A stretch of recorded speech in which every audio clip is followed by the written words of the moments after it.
Hey everybody, Matt Geary for the Geek Cast on this Monday evening. With me, as always, we have our co-hosts Jonjo Cosgrove. Hey everyone. And Peter Ray Allison. Good evening, everyone. And our guest this evening, Alan Smale. How are you, sir? Hi, I'm fine. Thanks for having me on. No problem at all. Good evening to everybody. So, Alan, who are you? What do you do? What's your thing? Who am I? What's my thing? Okay, yes. So I'm Alan Smale, and I'm a writer. I've written about 50 short stories that have been published in various places like Asimov's Science Fiction magazine and original anthologies and so on. And I've won the Sidewise Award twice. And the Sidewise is an award for alternate history, which is mostly what I've been writing over the last 10, 15, whatever years. I have two series of books out. There's the Clash of Eagles series. And like I said, this is alternate history. So where's the camera? There it is. Then the Clash of Eagles books, the Roman Empire has survived in its classical form until the 13th century, and it's now moving into North America, into the North American continent at the time when the Iroquois Confederacy and the Mississippian culture are kind of at their heights. So that's where the clash comes from. And so that's kind of action-adventure on a large scale. We get to see a lot of ancient North America in those books. Awesome. My characters have a lot of battles and that kind of stuff. Most recently, the books that have come out has been the Hot Moon series. And I'll do the camera thing again if I can. There we go. God, I'm crap at this. Okay, so that's the first one, Hot Moon. And the third one in the series has just come out. The series as a whole is called the Apollo Rising series. Book 3 came out just a few weeks ago. Similar kind of cover. I really should practice doing that. And so in these books, you can tell we're much closer to the present in these books. These are alternate history, an alternate Apollo program, essentially. And if the Apollo program had continued and the Soviets had gone to the moon and the Americans had gone to the moon. And so it's the Cold War in space with some really slow space battles, a lot of intrigue, a lot of action adventure. A la Moonraker? Well, yeah, I should watch that again, actually, and see what. I can't really remember what happens in that movie, but I was reminded recently about that by something somebody posted. But yeah, so anyway, so I got my heroine, Vivian Carter, who's the first commander of an Apollo, and she's heading off to the moon. And this is when the trilogy starts with her. She's going to do an exploratory lunar mission to the Marius Hills, but runs into trouble on the way when some Soyuz crafts show up where they're not supposed to be. There's a Skylab orbiting the moon. She's doing a supply run to the Skylab on the way to the moon, and the Soyuz crafts show up and in a hostile mode, let's say. And so that's where the world's first and slowest space battle actually begins at the beginning of the book. I like description of the world's series that has just concluded. I like description of the world's slowest space battle because, in reality, that's what would happen. Mm-hmm. Yeah, if you don't have faster than light travel or something like that, then you're in a very different thing, of course. But with Apollo technology, with Soyuz technology, changing orbits is hard. Everything happens slowly in space. So otherwise, everything just goes mental and craft fly off in all directions. So you get into a situation you can't control, essentially. And since we're in the late 1970s and early 1980s, people aren't superb at this yet. They're still better than they were. They've learned the lessons of Gemini, so they can do rendezvous. They can do all of this docking and spacewalking stuff, but they're being very careful about it as well. And so that's where some of the tension of the book comes from that. Some of it comes from the superpower rivalry, and some of it comes about because space is just a very hostile place. The moon is very hostile. Any vacuum situation is fairly terrible. And so you're running a big risk being in there, even without enemy action. So I had a lot of fun writing the books. I like that because it's a lot of sci-fi, and I appreciate yours is alternate history, but sci-fi, there's just that assumption that, these things happen and it's either washed over or there's a very convoluted way in how things are done. But yeah, I mean, one of my biggest gripes in science fiction is when they say, we'll do a spacewalk very casually. And it's just like, no, going into space and doing a spacewalk is a very big thing. And a lot of science fiction shows out there and books for that matter are incredibly guilty of that when they kind of don't really appreciate the enormity of what they're going to do. Yes, just going out there and being in a weightless environment and propelling yourself around doing all of this stuff. Yeah, it's really very, very dodgy, a lot of that stuff. And of course, the Apollo astronauts themselves, they took forever just to get into the spacesuits. I did a lot of deep dive researching for all of this because I do have a NASA background, even though it's not in human spaceflight. And I did want to get all of the details as right as possible. So I'm downloading all of these manuals about how all of this stuff really worked, how the Apollo command and lunar modules worked, how the spacesuits worked. And I actually didn't realize until I did that, even though I've been an Apollo buff all my life, I didn't realize just how long it took them to basically assemble themselves into the spacesuits. And all of that. I've made that slightly easier for these books. What was your role in NASA, out of curiosity? Yeah, I worked for NASA for many years. I actually came to the US to work for NASA when I was 28, which, as you can tell, was quite a long time ago. I recently retired from NASA after a 35-year career there, and I was a research scientist. I was doing astrophysics mainly and supporting astrophysics missions and looking after the data, doing a lot of the data handling for those missions, helping people analyze the data, helping the scientists in the US community and the world analyze the data from astrophysical satellites. So that's really my background. So I do have that hard science background as well. So you were kind of the one that just as the data was transmitted from the lunar probes, the space missions, you'd be the one kind of analyzing the data as it came in. Yes, I'd certainly be processing the data. I wouldn't analyze it all myself, of course. People apply for data on scientific satellites. They put in proposals to observe, just like you'd put in proposals to observe at a ground-based telescope. And so the data goes out to various members of the community. But I have analyzed a lot of that kind of data myself. I had to be an expert in it so I could teach other people how to do it. And so I have a fair number of scientific papers out as well. So yeah, I was doing research myself, helping other people to do research. And it was a lot of fun. So I was, the reason I live in Maryland is I was working at the Greenbelt facility at the Goddard Space Flight Center. And so that was where I was based for all of those years. I actually originally came over to work on a shuttle mission. This was 1988, and the shuttle had science payloads at the time. So I came over to work on the Astro 1 mission, which was launched by the shuttle and had scientific instruments looking out at the universe. And I came to work on the BBXRT, which was the broadband X-ray telescope. And I expected to only be in America for 3 years and then go home again. And I somehow forgot to go home. So I'm still here. I went from one mission to the next and so on. And so now I have US citizenship. How did a lad from Leeds end up working for NASA? I mean, I was a kid growing up in the 80s, absolutely fascinated by space and engineering. And I think it was a dream of a lot of people my age and any child at that time to go work for NASA. How did you kind of achieve the goal? And apparently my friends remember me saying when I was 13 that I wanted to work for NASA, and I actually have no memory of this, and it's not like my whole life. I was always interested in the space program, but I wasn't single-mindedly pursuing, thinking I've got to get to NASA one day. My original degree was in physics. I went and did a physics degree. I spent a bit of time thinking about whether to do physics or meteorology or astronomy. And eventually I went for a straight physics degree, and I went to Oxford to do that. And then I did a PhD in astrophysics there. And my first postdoctoral position after that, doing research, was at the Mullard Space Science Laboratory, which is part of University College London. It's down, I lived in Sussex, in the Sussex, Surrey area. MSSL is actually in Surrey, but I lived in Sussex. And so I had this space background. And when NASA put out a job hunt, they were doing a job hunt looking for people to help with the BBXRT thing. I had the relevant experience. And so I did apply for that. And I actually got the position. They came and interviewed me in England. And then I went to, and I hadn't actually been to the East Coast of the United States until I went out there, aged almost 28, to go and work there. And so that's how I got the job at NASA. It was essentially a postdoc, a kind of inflated postdoc. And I just stayed and went from one position to the next once I got here. When was that approximately, out of curiosity? That was 1988 when I first came over here. I think what people fail to appreciate is that this was before internet was widespread.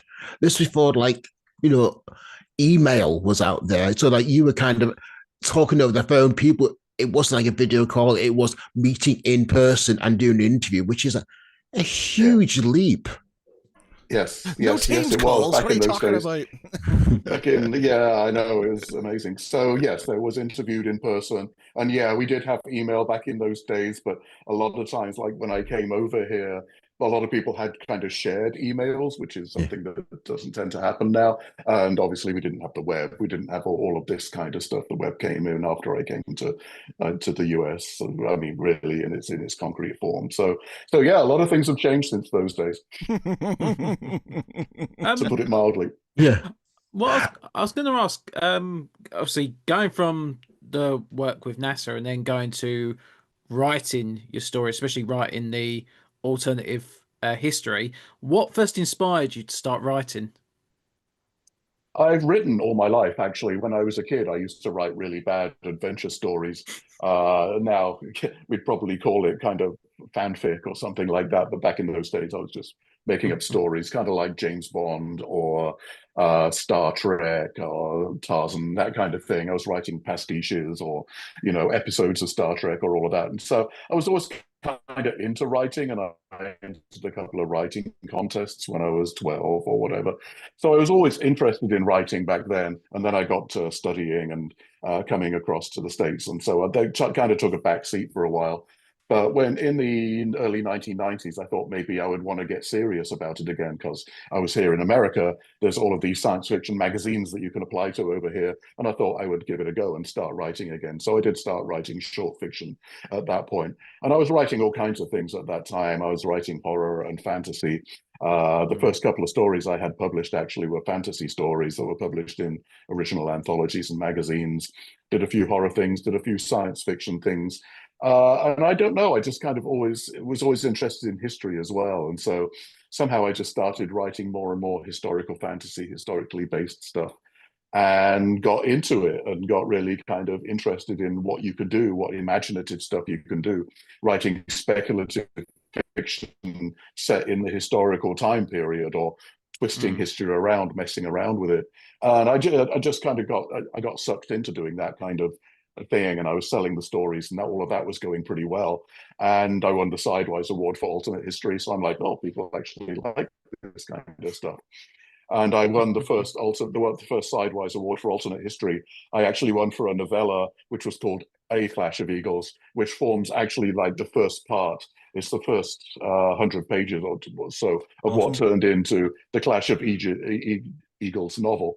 And so things just went from there. And so I'm like, okay, Did I'm you writing ever alternate history now. did you ever intend Clash of Eagles to be a full length novel, or did it just kind of start out as a small novella and then just expanded from there? It started out as a novella. It started out as an idea, like, because I was really fascinated by the idea of Cahokia. And for people who may not know about Cahokia, it is a city on the Mississippi, which is where St. Louis is now. So it's a Native American city of about 20,000 people. It's a mound building culture. And this is real. I didn't invent any of this stuff. The Mississippi and Ohio rivers, there are a lot of mound cities there back in the pre-Columbian days. And some people know about that and other people don't know as much. And so I was really excited by this as a location to set a story. And for some reason, it just made sense to me that the outsiders that I would have coming in would be Romans. I mean, why not do it a kind of counterpoint to what happened in our world when we invaded the US, when we, like the Spanish and the English and the French, moved into North America, all for very different reasons. And I was kind of interested in what the Romans would have made of North America. So all of these ideas came into my head. But at the time, I was thinking of it as a novella. And as I was writing it, I was thinking, no, this is actually a really big idea. And I could have a lot of fun with this. And even before I won the Sidewise Award, I was intending to expand this into novel-length stuff. And eventually, with the Sidewise under my belt, I got even more ambitious, and it turned into a trilogy. So when I pitched it to Random House, I got an agent, and the book sold to Random House in the end. When my agent was pitching this and pitching it to various publishing houses, we actually had it. It was pitched as a trilogy, as a 3-book series, quite a major series at that. So it moved from being a novella to being 3 books. And it was sold as 3 books, and I had the big arc in my mind when we sold it. And this would have been back in 2012 or 2013. The first book came out from Del Rey in 2015, and they came out 2015, 2016, and 2017. So did you have to do any kind of structural changes? Well, obviously a novella needs an end, but given that this is a continuation story, how did you kind of restructure the story to kind of expand it out into being a full-length novel? It is actually the original novella is actually quite similar. I changed a couple of things in the ending just to make it not quite so final, obviously. But the novella does end in a place where you can see that more stuff is going to happen. You just don't know what that stuff is going to be. There's quite a major turning point that happens about a third of the way through Clash of Eagles, and that's where the novella ends. But there is way more story to, obviously, clearly, way more story to come after that. Things develop. You get to see much more of the Mississippian culture. You get to understand it more. The cast of characters kind of fills out at that point. The first third of the book is very Roman. The novella itself is quite Roman. You're in the Roman Legion. You're landing in the Chesapeake Bay. They're hacking their way across the country. They're meeting the Iroquois, and then eventually we get to find the Mound City of Cahokia, which is very different from what they thought it was going to be like. They were basing what they thought on what the Norse scouts that they had were able to tell them, and the reality was actually somewhat different when they get there. And so a lot of things changed there. But you're very much in the Roman mindset. And as the books develop, you're still seeing it from the Roman point of view, where there's a far larger cast of characters. There's Native American characters, we have Cahokian characters, and quite a large number of those. And eventually we get to see other parts of ancient North America. So you're seeing the late Mayan cultures down in the Southwest and a lot of the Pacific Northwestern cultures. And so the books really spread out with this big cast of characters, this gigantic playground, which was ancient North America at the time. America is huge, obviously, and it's even huger when you don't have cars, when you have to go everywhere across land or ideally by river, because the rivers were the highways in those days. So I've got Norse longships on the Mississippi, going up and down the Mississippi, and all of this kind of stuff. And so I was very excited by the possibilities of this story once I realized the novella, that once I'd sold the novella and I knew I was going to go further with it, I was really very excited about all the ways this story could go and all the adventures that I could have. So you've got, like, because I'm just reading the synopsis, it's 100% something I would read. I'm gutted I've not heard of it sooner. But you're talking about, it says the Roman Empire never fell, now in 1218 AD. Are you using, as in Western Empire obviously didn't fall because the Byzantine Empire, Eastern Roman Empire, still kind of existed. Well, did exist. Are you using, like, do you use historical Byzantine emperors, or have you just made up an emperor for the time, or how does it all work? I've made up an emperor for the time. The Roman Empire, back in its ancient, like in its classical days, was actually quite stable for a long period of time. Actually, when you look at things like how the cities were laid out, how the Roman army camps were laid out, the weaponry, the kind of like the whole system of the society, it was a very kind of client patron based society, and that lasted for several hundred years like that. And when the Roman Empire, the Western Roman Empire, kind of fell, what it really did, as you obviously know from what you just said, is it kind of morphed into this Eastern Empire. The capital moved to Constantinople. Things changed quite a lot during those times. So what happens in my books, and I actually have appendices in the books explaining some of the history that's not gone into in the books themselves. What happens there is the Roman Empire actually manages to avoid the crisis of the 3rd century, which is where things tended to go south for the Roman Empire. And so things are stable for a lot longer. So there have been changes in society. The knowledgeable reader will see that the structure of the army that we see marching across North America has changed a bit. The auxiliaries are much more folded in with the main legions. I mean, it's not a textbook, but you can see that things have changed if you're an informed reader. But the steel is better, for example, and things like that. But it really is recognizably Western Roman and not Byzantine. Right. Awesome. Awesome. Yeah, really good. Right, nice. How much research, I mean, in terms of time, did you kind of spend just kind of preparing for this stuff? It sounds like something that you did in depth, but we only ever kind of see the tip of it almost. Yeah, that's right. I had to do a lot of details. Like if I have a scene Nobody wants to read like a whole screed about how a saddle is made, but if I have a saddle there, you want it to be a saddle that would be true to the times, and I want these sandals to be right and what they're eating to be right. Do they all eat together or do they eat separately? All of this kind of stuff.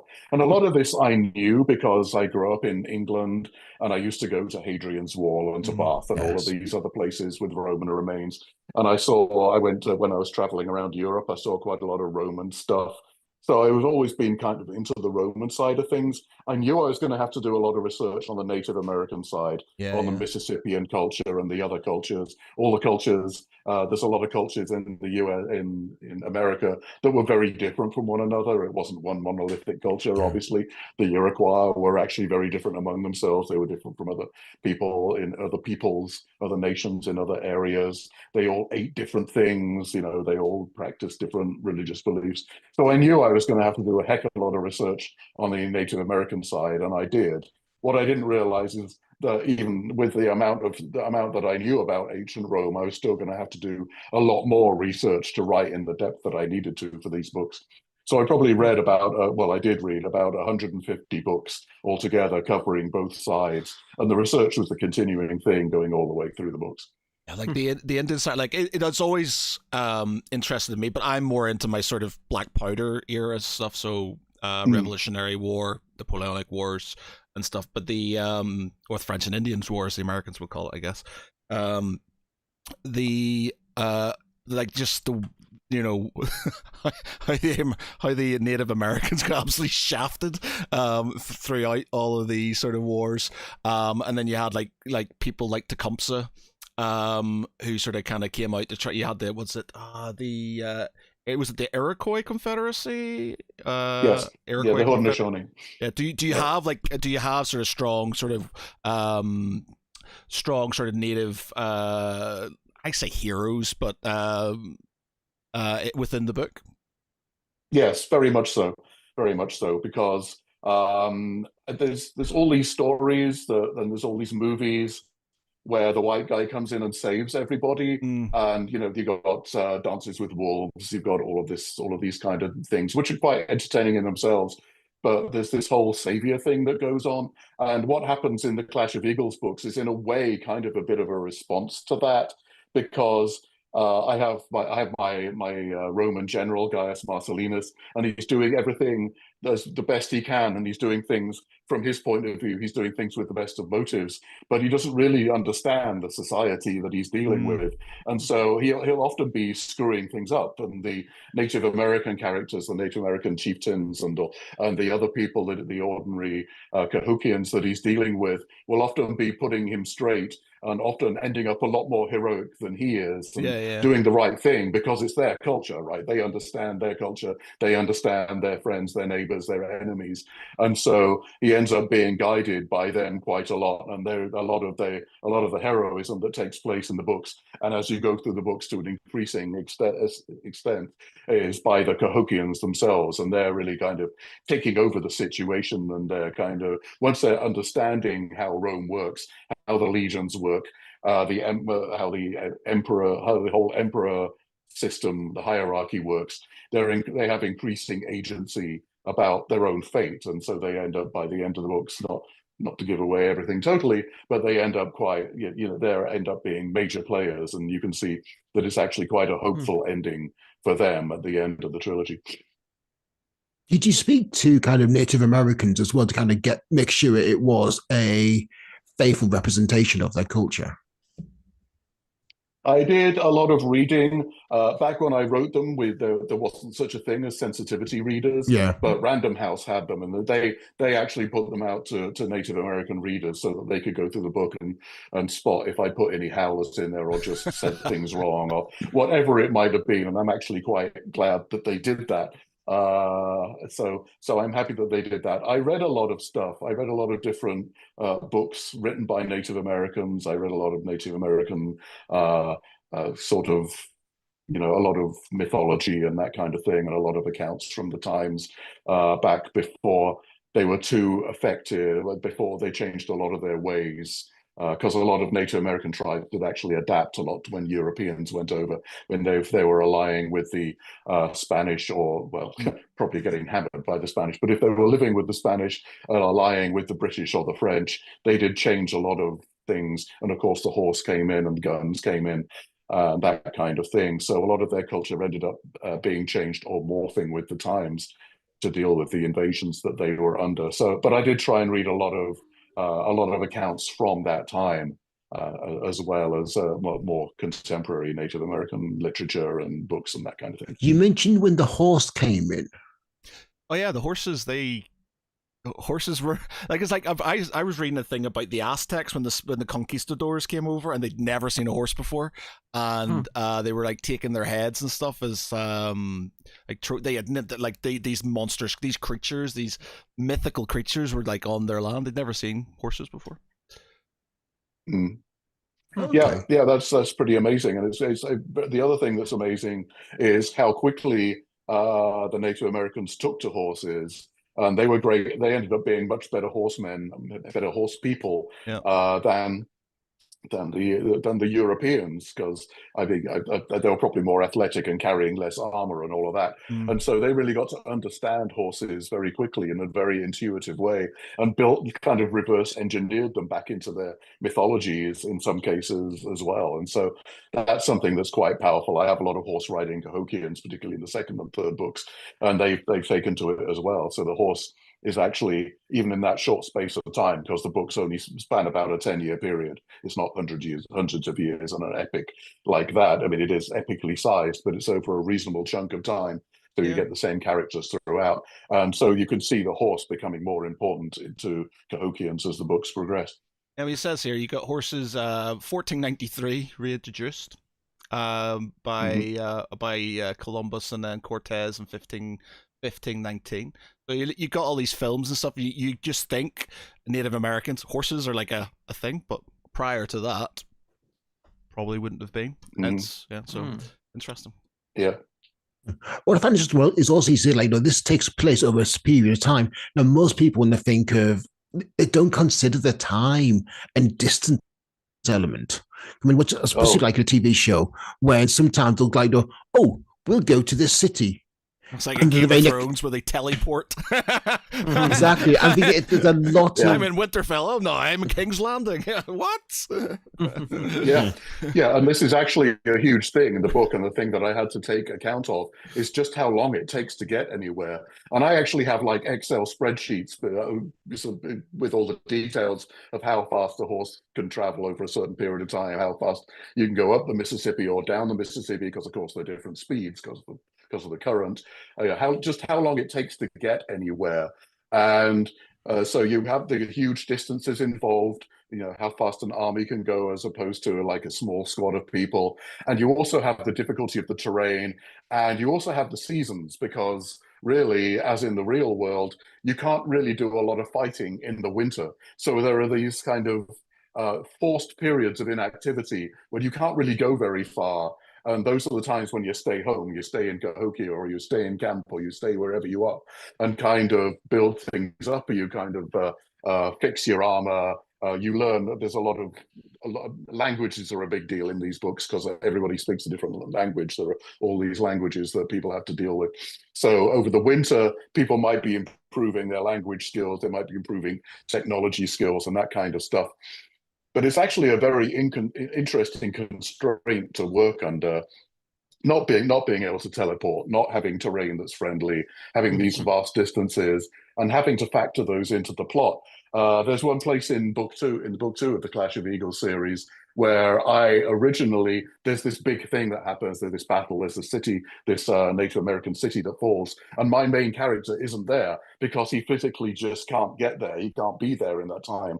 And when I went into my editor, Mike Braff at Del Rey, he's like, no, Marcellinus has to be there. We have to see it through his eyes. He can't just be hearing the reports. And I'm saying, it's not possible for him to get there. And he said, well, you're a writer, make it possible. And so I did. I actually rewrote and restructured the whole that part of the book so that he could be there, so that there would be enough time being there, and it made sense with the other plot elements for him to actually be there and actually play a part in the fall of this in this rather tragic fall of this Cahokian city. Actually on the Cahokian side. So you say you kind of restructure, but that is no small thing when you're kind of developing a novel. No, actually, there's several places, and particularly in the writing of the second book, I did actually throw away large chunks of text and part of it was my own fault. When I was getting towards the end of book two, I realized things were happening in kind of too passive a way. There's this whole middle book syndrome, right, where you can actually tell when you're reading some trilogies that the second book is just there to wrap up some stuff for the first book and prepare the reader for the third book. And I realized that I was kind of falling into that trap, and there was just too much setup in book two, and it wasn't in Eagle of Exile, and it just wasn't satisfying to me. I needed plot arc of book two to be better than it was, and for it to have a much more satisfying ending. And I actually chucked away quite a bit of what I was originally planning, because in my mind it seemed better than it was when it was on paper. And once it was on paper, I realized that it was just too slow, too set-up-y, and I wanted to redo it myself. So that I did for myself without the edit, before the editor even saw it. But yeah, that restructuring of the second book was not that easy. And when I got to the third book, I was kind of hammering away on all. I actually found the third book really pretty easy to read, and it's the same for the Hot Moon series. Write pretty easy to write, because by that time I'm in the groove. I know who all my characters are. I've made all my screw ups earlier. I've fixed them, and I've moved forward. So writing the third book of each of the trilogies was actually the most. That was a lot of fun, because I really felt like I was in the zone and things were going well. How much do you plan your novels in advance? Is it something do you kind of write by the seat of your pants? Pantser, as we call for it when we talk to all the other authors. Or pantser. Yeah. No, I'm actually a plotter. To sell the books in the first place, in the first trilogy, I actually had to have the whole trilogy mapped out, and that changed quite a bit. I'd probably stuffed too much plot into the original outline, and so I had to streamline it a little bit. So there's one satisfying ending rather than two satisfying endings that happen sequentially, or kind of stuff. So I was fixing things as I went along, but no, I do have it outlined. I do actually have quite complicated plots. The Apollo Rising, the Moon books actually have quite complicated plots, and I have to map things out ahead of time. And with both sets of books, I had to do quite a lot of logistical work and make sure that I could get from one place to another, like on the Moon, to get from one place to another on the Moon in the time that I had. So there's a lot of planning that goes into this. So I have the outline done ahead of time. I know what's going to happen ahead of time. And then, of course, I start writing it, and then things will change. I'll have this blithe thing in an outline where, the character does this and then decides to do that. And I realize during the course of this that the character motivation is going to be a bit more complicated than the simplistic way that I've written it in the outline. So to stay true to the characters, things then evolve as I go along. And then I actually go back and rewrite the outline to make sure that I haven't written myself into a corner. So it's a back and forth thing, really. So I'm really plotting the book, but then pantsing the chapters and going back to plotting after that, if that makes any sense. I fully get it. Yeah. I think because no plan survives contact with the enemy, and in this case, the enemy is the book itself. Sorry, go on, carry on. What I was going to say was, obviously going through these alternative versions of history, what would be your dream scenario? What event? Wait, Jonjo, right? Sorry, I'm sorry, because this will segue into something else. I just need to ask you one nerdy question before, so keep that in mind, because it will, and will get completely forgotten, and I will forget this question. Go on, Matt. Okay, go on. Right. So this is is really nerdy. The armor that your alternative history Romans are using, are they using sort of kind of Western early plate with chainmail? Are they using scale mail and things like that? That, like, the concept of them being there, just like, yes. I was just thinking, what sort of armor and arms are they using? Yes, it looks very much like that. It looks like very much like a first, second, third century AD Roman army would look like. So they do have the plate. Some of them are wearing chainmail. They do have a recognizable gladius. and the spatha, which is the Right. longer sword that the Yeah, yeah. horsemen used, the Roman cavalry used. So all of that is very similar to what you imagine in your head Yeah, when yeah. you think of the Western Roman Empire, when you think of like the Romans of I Claudius or Gladiator or any of those. So it is familiar on that scale. It looks like that. Awesome. Cool. Okay, sorry, carry on, Jojo. I just had to ask before it went. Okay, so back to Jonjo So, about yeah, the yes, scenario. yeah. Something about the scenario. So is there a particular event or time period that you'd like to, recreate in a book or a series of novels, and why would it be that certain event or time period that you'd want to choose? I spent a bit of time thinking about the Tudors and thinking about that. There does seem to be scope for alternate history there. And nothing's really kind of fallen into place yet to the point where I can write it. I was reading about Sir Walter Raleigh, Queen Elizabeth I. I do have a short story called Gunpowder Treason, which was actually the short story that won my second Sidewise Award. And that's set around the gunpowder plot, obviously. And so there's no spoiler here, but because it happens in the first few paragraphs of the book, but in the short story. But in that short story, the gunpowder plot succeeds, and London is actually blown up.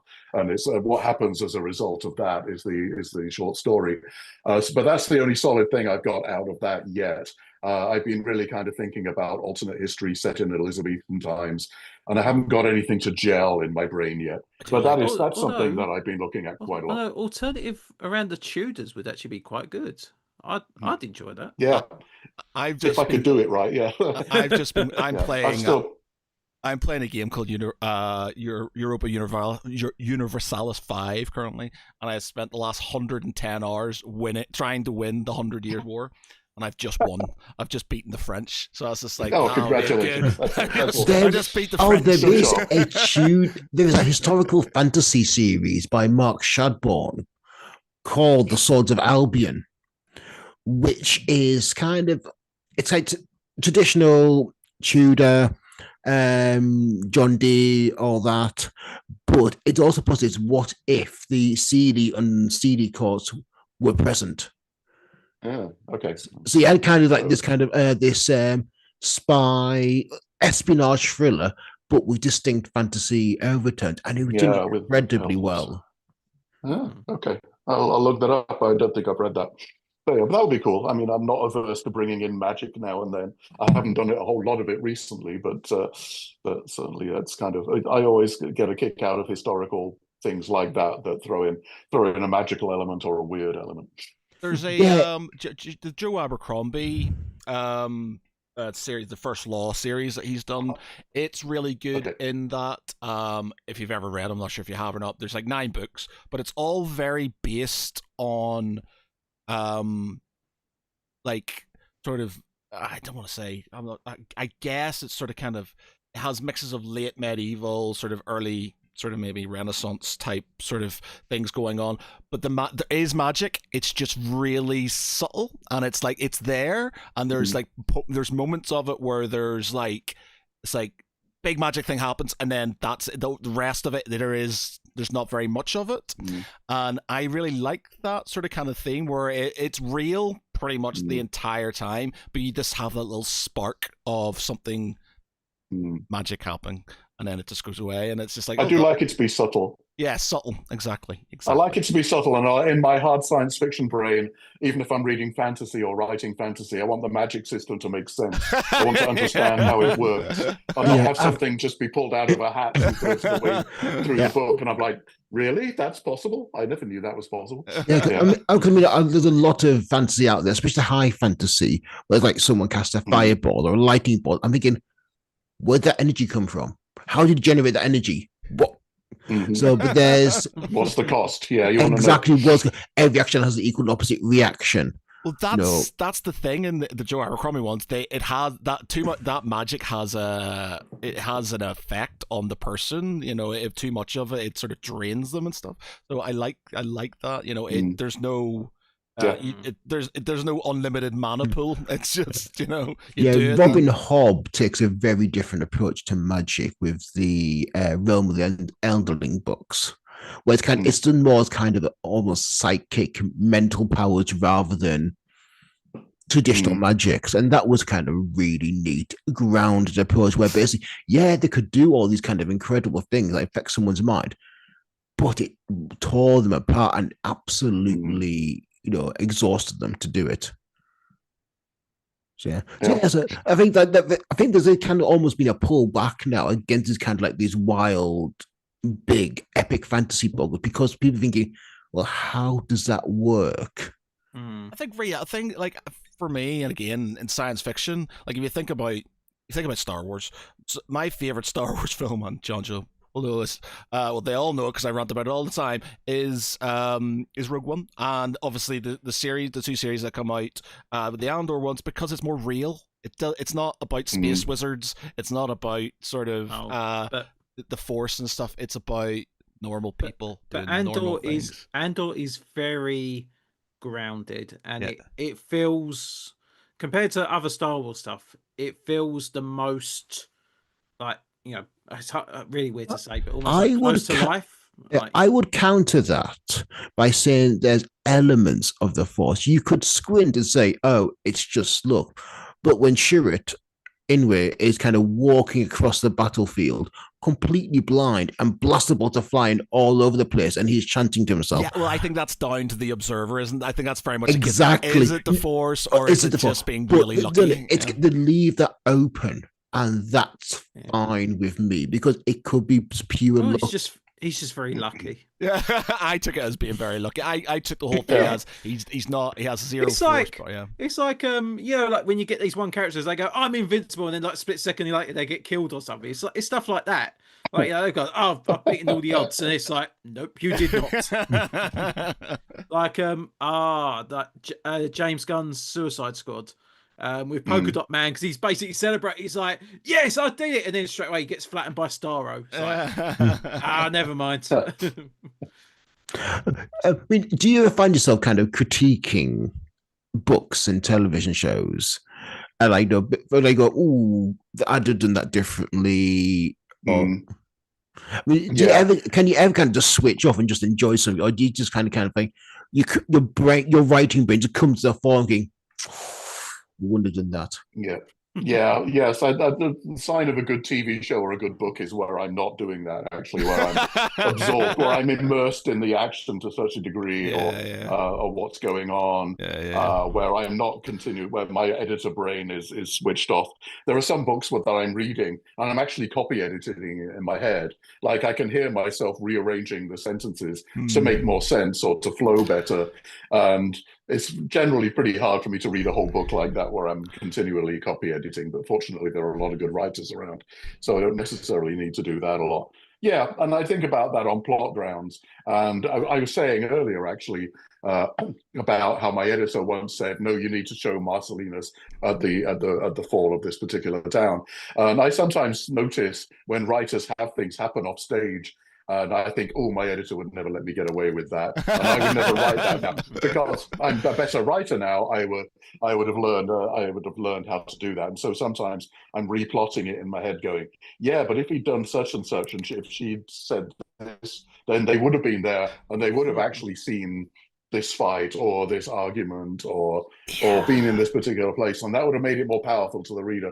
So yeah, I'm doing a lot of that, and I think a lot of writers, a lot of my writer friends find this too, that if you spend a lot of time writing, to a certain extent, it kills some of your joy in reading because you're doing that so much. You're kind of limiting yourself.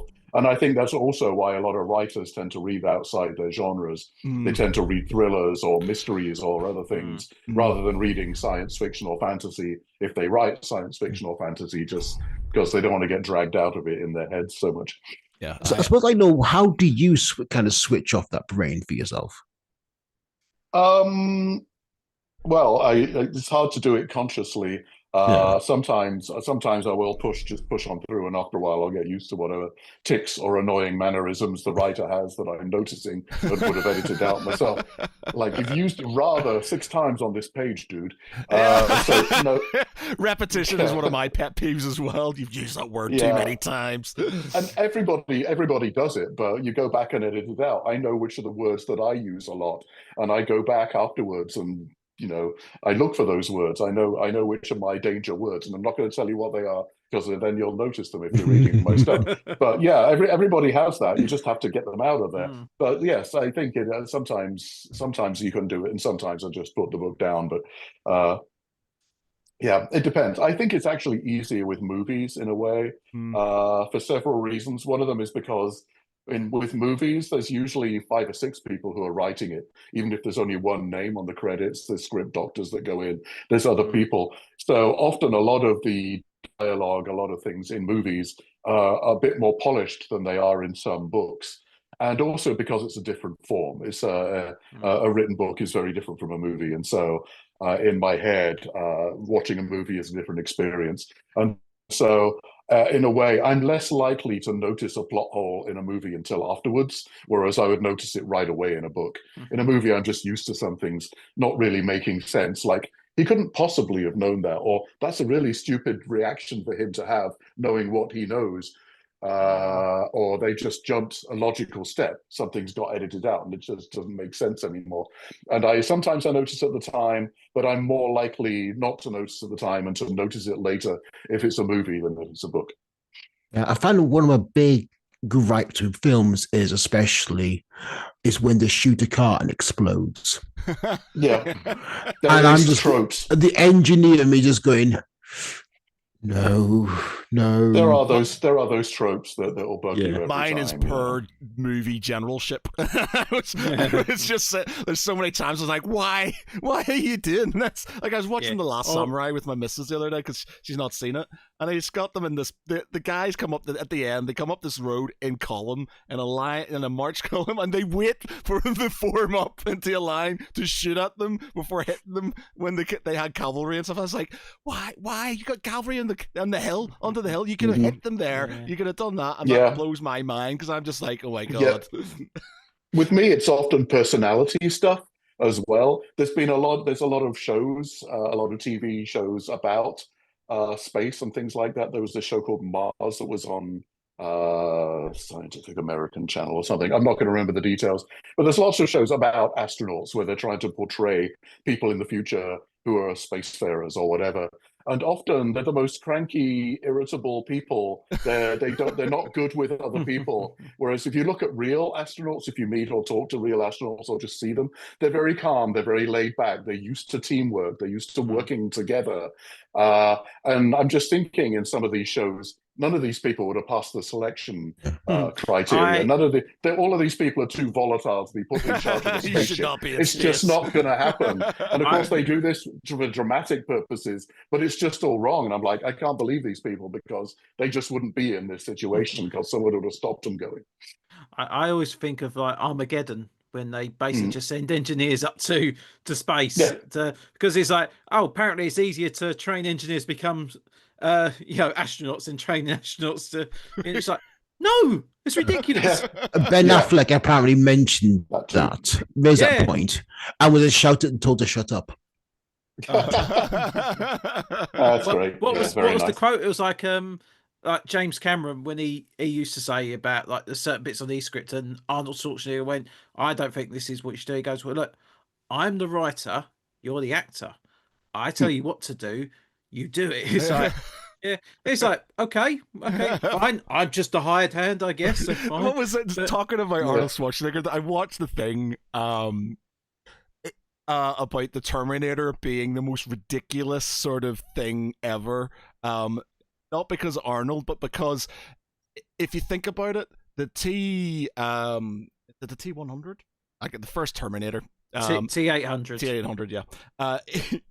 He was designed to infiltrate the rebellion, the rebels, and sort of not be seen and be able to be inconspicuous and be able to sort of kind of put flesh on so you could be like a normal human. But obviously the robots at the time, or the sort of the AI decided, humans will not suspect this huge, muscly guy.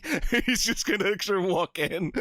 But if you've ever seen Terminator 3, there is a deleted scene that does actually answer that question to a degree. Really? It's so good. So there's the whole thing, because there's the Skynet program there. That's Skynet, they do like a promotional video trying to get the model for the T800s. and they get this bodybuilder, and they give Arnold Schwarzenegger this very, very bad American accent. He goes, "Hi, I'm Sergeant some whatever candy," and they go, "I'm not too sure about the voice." And while the executive goes, "We can fix it." It's like it's so good. I think it was 99% play for laughs, but it was like, do you know what? If that was in the movie, I think most people would have gone, fair enough. Yeah, well, I don't rate 3 to be fair. Oh, There it's you go. so. Do you know what though? I mean, considering some of the Terminator sequels we've had, Terminator 3 ain't too bad. That's why I don't believe why Dark Fate got such a bad hand, because I quite enjoyed that film. Yeah, I didn't mind it, to be fair. Didn't mind it. And again, that was showing, like, Terminators could actually be normal people. It actually made it a bit more believable instead of just, I want your boots, your clothes, and your motorcycle. Yeah. Like, yeah. It's like, yeah. And then, they get more and more ridiculous, don't they? You get the Robert Patrick Liquid Terminator, which, fantastic effects for the time that it was. Then you had the TX, where, they just done whatever with Kristana Loken. She's just like, yeah, I'll just do whatever, wear whatever, just whatever, fine. And then I will say, speaking of astronauts in films, I do really enjoy Gravity. I haven't seen that film. I've not seen and The Martian. I do like The Martian. Oh, The Martian's so good. I do like The Martian. What did you think of The Martian? I thought it was great because, I mean, I'm the target audience. I don't know if you've read the book as well. But the book, there's actually like math in the book. There's things where he's trying to figure out he's getting the math right of exactly how to grow his potatoes and justifying the fact that he would have enough water and power to do it. The geek in me just loves that. And it's just like, okay, there's much more explanation in here than you normally get in science fiction books. And I'm glad that was a hit, and the people, when the book was published, when the mainstream version of the book was published, the people really related to that. And I was like, yeah, you can have really smart science fiction that actually goes into the numbers. And I thought the movie was done very well as well. I thought the movie was great. I enjoyed Gravity. There's a couple of things that that are not quite right. I mean, but like the speeds at which things go in orbit and all of that. But I could get by that because I enjoyed the rest of it so much. I enjoyed the space sequences and how they were filmed, and I like the tension and all that. So I actually really enjoyed both of those films. This is something. This is like my because Pete has a thing about vampires, and he hasn't mentioned today, so we're good. So and you've ruined it. I said it, so it doesn't count. Thing has a penchant for vampire culture and such. Whereas me, I think every podcast, it always comes down to The Expanse for me, and being sort of, have you ever watched The Expanse or read the books or anything? I have not, and people tell me I should, but I have not yet actually done that. You should and do, even if you just as watch. I understand it, even if you just watch the series. I think I started watching the series, but I started watching it at a rough time, and so somehow I watched the first 2 or 3 episodes and then never got back to it. And I don't really know why, because that sounds like my thing too. Because as I understand it from people telling me off at parties because I haven't read it, I think it's because the details, they do get the details right. The one thing that of like what free fall is like and all of that. Yeah, the one thing that sort of, because I've been mithered by these guys for years about watching. I was like, because it was on Sci-Fi, I just was like, I'm not interested. And then it came on. I think it was lockdown, I think, and I'd just gone to Amazon, and I was like, you know what, I'll give it a whirl.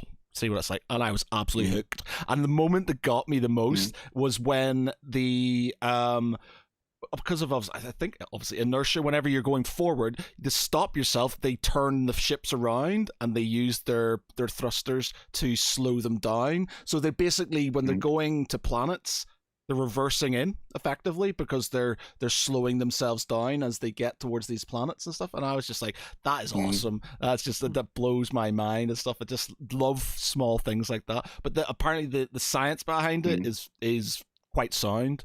So definitely worth a watch or a read.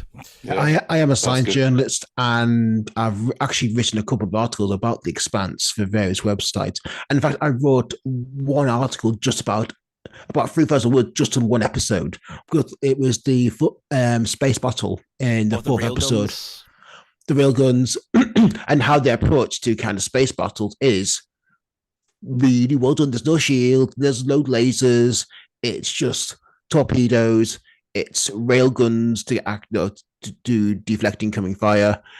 It's like stealth technology. It is like radar jamming, but that's it. It's armor. It's shielding. There's only so much you can do. How do And they it- do this? It's So that's something. episode 4, huh? That Yeah. must have been, Yeah, well, there's that six. must have been the There's, one I didn't see. there's six seasons Getting of it, me. and to be fair, in most sci-fi, it always sort of tails off. It keeps quite like the first. It keeps quite steady throughout. It's just they rushed the last season because they ran it, but it's still it's still good. It has a good sort of satisfactory sort of ending to it. Well, 4 out of 5 shows seem to do that nowadays. We're not going thing to I talk about wanted to Black ask- Battlestar Galactica. one thing I wanted to ask is I've heard a rumor about engineers at NASA will often watch science fiction shows in a mission control room that's not being used.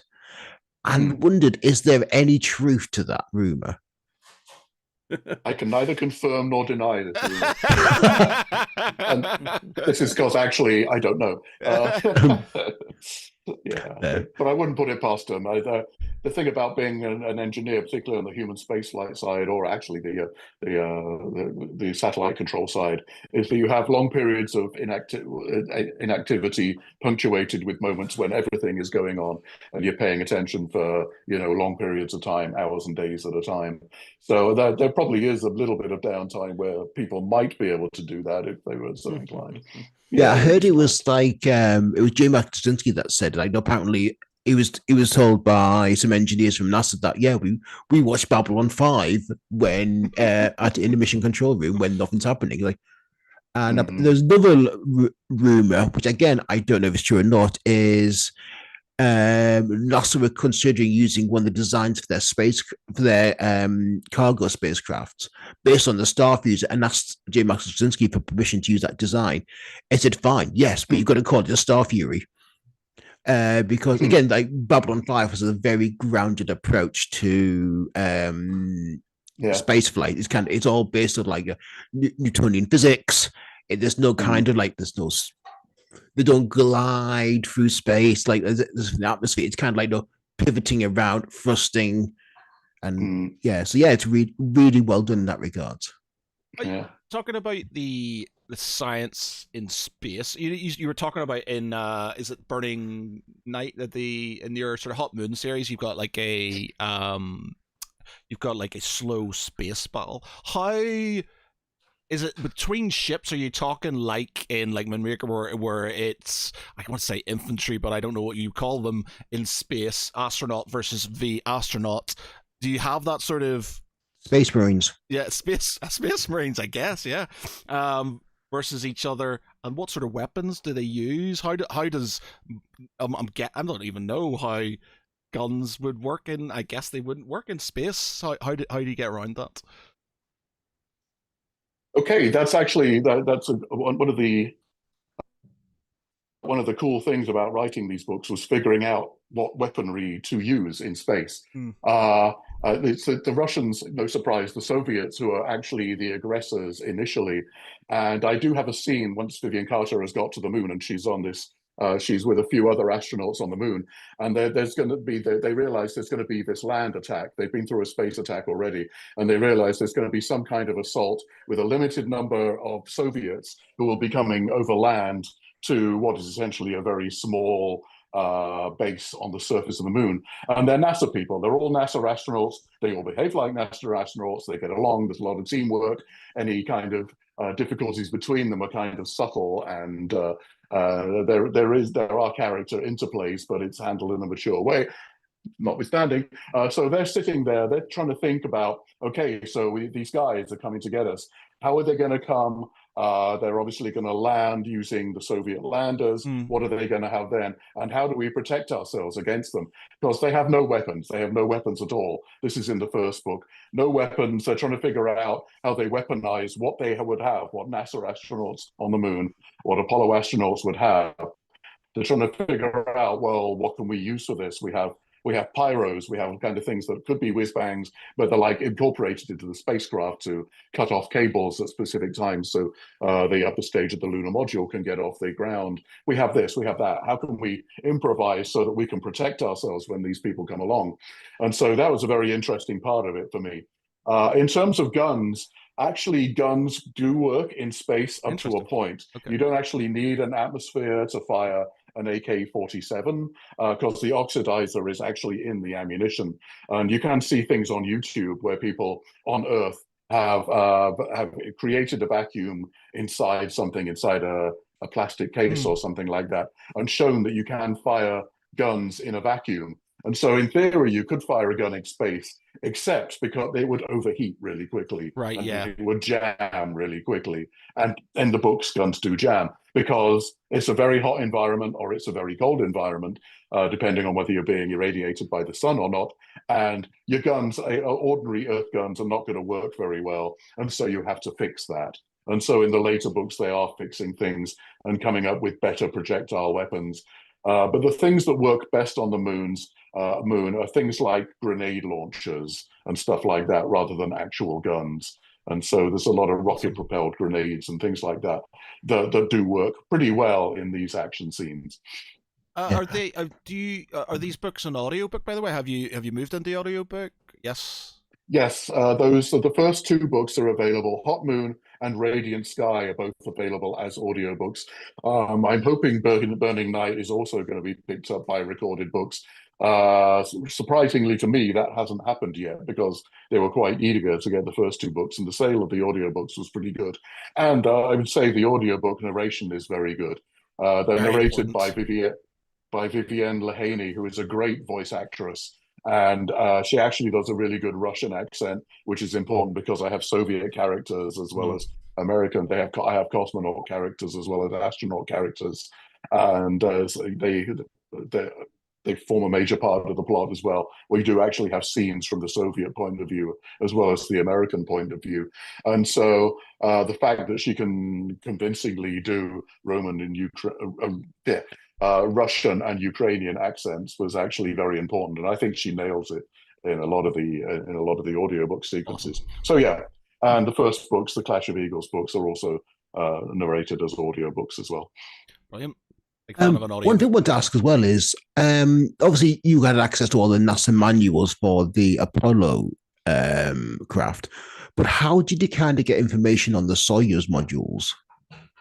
There's a lot more of that available now. I think in 2012, there was quite a big information dump when a lot of things came out, and a lot of things are now much more public from what the Soviets were doing at that time. Round about that time, like in the 70s, 80s, 90s, it wasn't really understood to what extent the Soviets, there was a lot of fear that the Soviets would get to the moon first, but not much accurate information was actually out in the public domain at that time. And now we know a lot more about that than we did at the time. And so we don't have the detailed schematics on the Soviet side that we do for the Apollo spacecraft. But there's still quite a bit of information. We know quite a bit about what the Soyuzes look like now and what the earlier models of the Soyuz look like. There are some places where I have to kind of fill in the blanks and do my best guess at what the Soviets would have created under certain conditions. On the Apollo side, I tried to stay true to what NASA was actually planning. There's a lot of information about the Apollo applications program, which would have followed on from the original set of Apollo landings, what they were trying to do with the hardware, what they wanted to do in the future, what a future moon base would look like. There was a bit more guesswork that I had to do on the Russian side, on the Soviet side. But I think both sides, I think I managed to get pretty true to how they would have approached things. Did you ever speak to any kind of Russian cosmonauts or people involved in the Soyuz program? I have not been able to do that. No, they're obviously long ago and far away. Yeah. So no, I haven't spoken to any Roscosmos people. I have spoken to a few astronauts in my time because I worked for 5.5 years at NASA headquarters, and a lot of astronauts end up in administrative positions, or they come to NASA HQ to talk to the workforce there. So yes, I have talked to a fair number of the shuttle astronauts and people like that over the years. Not really any of the Apollo astronauts, but it's always fun to talk to astronauts. And that's so yeah, and I've obviously read the mission transcripts, and so I've got a good idea about how astronauts used to talk to each other on missions, and read a lot of books. As always, I've done a lot of research. My research shelf for the Apollo era is quite extensive over there. So that was a lot of fun doing a deep dive into all of the technologies and all of the NASA manuals that I was talking about. They're freely available online. I didn't have to pull any strings to get this stuff. It's all on the NASA history websites. There's a lot of information available that anybody can go and download. If you really want to know how NASA spacesuits work, you can knock yourself out looking at all of that stuff online. Well, I know what I'm going to do after I finish this podcast. There you go. And he's not lying. No, good. I don't blame you.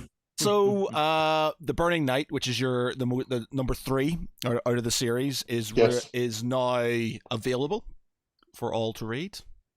Yes, it came out on November the 11th, and yes, it's available. It's out there. It's available as an ebook as well as the paperback. And the hardcover will actually be coming out later. It's kind of the reverse of how things happen. It's because of these books are out from Kasich Science Fiction and Fantasy, and because of details of the distribution that I won't really get into, they put all of the energy into the paperback, which I think is actually a good idea. When Random House were putting out the Clash of Eagles series, it would come out in hardcover and then it would come out in paperback 6 months later. And they do a lot of publicity about the hardcover release, but much less about the paperback release, which I always thought was interesting because a lot more people are actually going to buy the paperback. Anyway, that notwithstanding, because of the distribution deal and the way the books are distributed, these come out in paperback first, paperback first. And then the hardcover follows a couple of months later for the libraries, for the collectors who want to get it in both formats. I'm very reticent to open my hardcover books because I'll get the sort of hardcover and then I'll get I do audiobooks now, so I don't have to get the softcover, but I don't like opening my hardcovers are just to sit in the shelf and look pretty now, and then I can sort of do the audiobooks. Well, you finished read your books. Where do you go from here? What have you got planned next? Well, yes, these books took a long time to write. The Hot Moon, Radiant Sky, and Burning Night are the 3 books, and I've been kind of living that for a while now. I actually started the first book in 2017. Okay. And the first book finished, and we were trying to sell it with my agent and all of that. And then COVID happened, and it was this long story, which is why the books didn't come out until relatively recently. Hot Moon came out in 2022, and Radiant Sky and Burning Night in 2024 and 2025, respectively. So yes, they've been a large part of my life. I've done a bit of short fiction recently. I've had a couple of short fiction stories that have come out in magazines like Sunday Morning Transport, and I have a short piece of short fiction coming out in an anthology from Zombies Need Brains Books, which is coming out actually today or in the near future, and that's a short story about Julius Caesar. But I'm also working on the next set of books as well. I had a book project that I was actually working on in parallel with the Hot Moon books, and this is alternate history in the classical world again. And that is, the heroine is essentially Hypatia of Alexandria, the mathematician, and it's set in the library of Alexandria in a timeline where, having done a series where the Roman Empire survives and thrives, I'm now doing one where the Roman Empire kind of peters out. And so the main powerhouses in the Mediterranean in the 4th century AD are Carthage and Egypt and Persia. And so I'm kind of playing around with those books at the moment. The first couple of books are written, and I'm kind of finishing playing with the third book. It'll probably take me a little while to finish. And in this case, I actually want to finish the books before trying to sell them. And I'll probably sell them to an indie house somewhere or something like that. So that's the major project that I'm working on right now. And I have all of these other ideas that are burbling around in my brain and asking to be written. So we'll see what happens with those. Amazing. Okay. Well, with that, we are now going to, we're over the hour mark. We are now going to move on to our final stage. Jonjo, explain to our guest what we've got coming up now. Uh-oh, that So, sounds ominous. so we're all going to die. So, well, you knew that anyway. Spoiler. So at the end of every show, we do a short little quiz. So there are a selection of rounds to pick from, usually nerdy, geeky things. Okay, so this is So, where my so, my lack of so, knowledge comes in. so there, Blatant for all. so there'll be each round has 3 questions. So there is a variety to pick from. You pick the round, we go through the three, and then we just see who wins on their chosen subject, really. So tonight's Okay. subjects are very exciting. Resident Evil, the Dark Knight trilogy, the Guardians of the Galaxy film trilogy, Fallout, and Star Wars. Oh God. Okay, guess first. I'm getting in there before Pete, though. I'm getting in there before Pete. Okay, I really only have two to choose from then, because I'm probably not well enough in the lore of some of the others. I don't think I've even seen one of the Resident Evil movies, I don't which know probably anything means that about I'm them either. banned from your presence forever. So I guess I'll be going with Star Wars. Star Wars. Okay, here we go then. Question number 1 on Star Wars. While Peter Serafinowicz voiced Darth Maul, who portrayed him physically in The Phantom Menace? Ray. Yep. God, what's his second name? He was the stunt guy, and he's so good at being a stunt guy that they They actually told an made him the X-Men. actor. He was indeed. Crap, I'm not allowed to Google this, I can tell, but I know his first name was Ray. Does it begin with does it P? Puh. P? Puh. P? Yeah, Ray. P. Parks. Yeah. Ray Parks. Yeah. Ray Park. Yep. Ray Park. Ray Park. We'll go with that. Yeah. Ray Park. Fantastic. So that is 1 for 1. So good start. Question number 2. What color is Ray's lightsaber blade at the end of The Rise of Skywalker? The end of the Rise of Skywalker. Okay, so And bear in mind, that's a film that's been mostly edited out of my brain. at the end. Yeah, so she has her own lightsaber at the end of the film. Where she She says, lights it "I'm up. Ray Skywalker." Fuck Yeah. off. Yeah. That's when that shark Oh. truly jumped. Well, presumably not red. I actually can't remember, so I'm gonna go with green. It's like orange or yellow or something. It's like... a yellow. Yeah. Okay, yellow. Okay. And number 3. On what planet is Luke Skywalker at the beginning of A New Hope? Beginning of A New Hope. Then he's Yeah. going to be on Tatooine. Correct. Awesome. So 2 out of 3. That's not bad. That's not bad. Yeah, and I should have guessed that it will be a kind of gold color. Actually, now I think back to it. Yeah.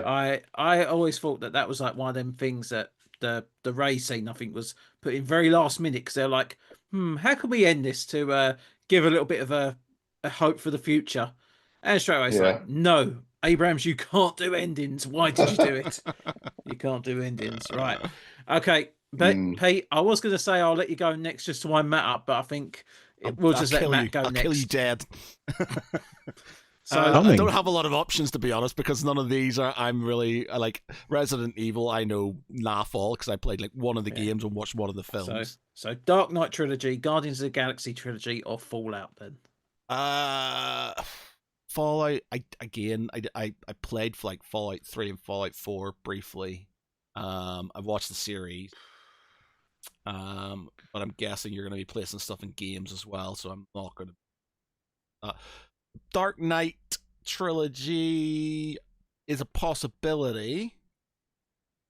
Or do I do Guardians of the Galaxy?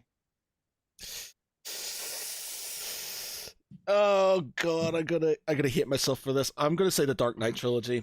Oh, I probably should go for the Guardians of the Galaxy, but we'll say Dark Knight trilogy. Go on then. Okay, here we go. Dark Knight Trilogy, question number 1. Cillian Murphy plays which character Scarecrow. in all three? There we go. There we go. See, that's 1. Right. Question number 2. How many years pass between The Dark Knight and The Dark Knight Rises? Oh, Is it God. This is multiple choice. Okay. So, is it A, 1 year? Is it B, 3 years? Or is it C, 8 years? Right. So which one? What films again? Sorry. The Dark Knight and Dark Knight Rises. So between the gap between film 2 and film 3 in film universe, not in real. Right, let me time. try to think about this. So 1 year, 3 years, or 8 years? Did you say? Yeah. So, the first one, second one's with the Joker in it, isn't it? I want to say like 1 year because I feel like the Joker's just appeared because they've just at the end of the first one they bring the card. Yeah, it's a guess. 1 year. 1 year. No, Pete, I think knows it. It's go on, Pete. 8 years. 8 years. 8 It is years? 8 years. Yeah. Yep. Between 2 and 3. Yes.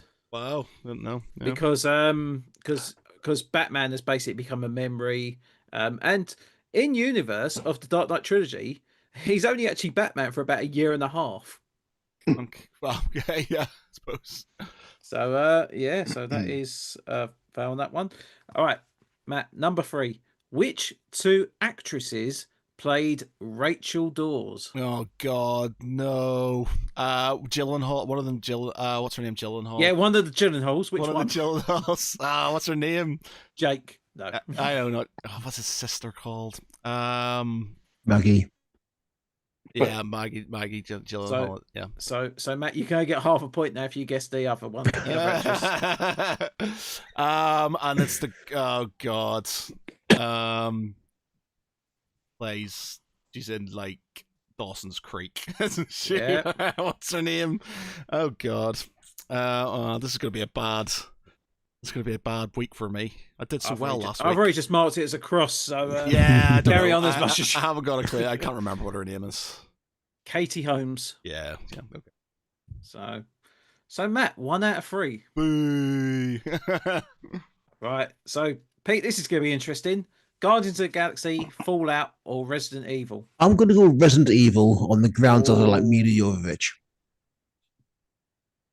He's totally. I think you're going to like question number 1. In Resident Evil Village, Lady Dimitrescu displays traits similar to which creature? Is it A? Go on. You go on. I want you to see if you guess before I give you the. I'm not going to guess. Go on. So, is it A, Berserker, B, Vampire, or C, Werewolf? Oh, B, Vampire. It is Vampire. Well done. That was a massive clue. Just knowing what Pete likes. No, but I'm not. Yeah, but Pete likes other monsters. It isn't just vampires. No, he doesn't. Pete he likes aliens. Likes vampires. He like likes aliens as well. He likes aliens as well. Yeah. Okay.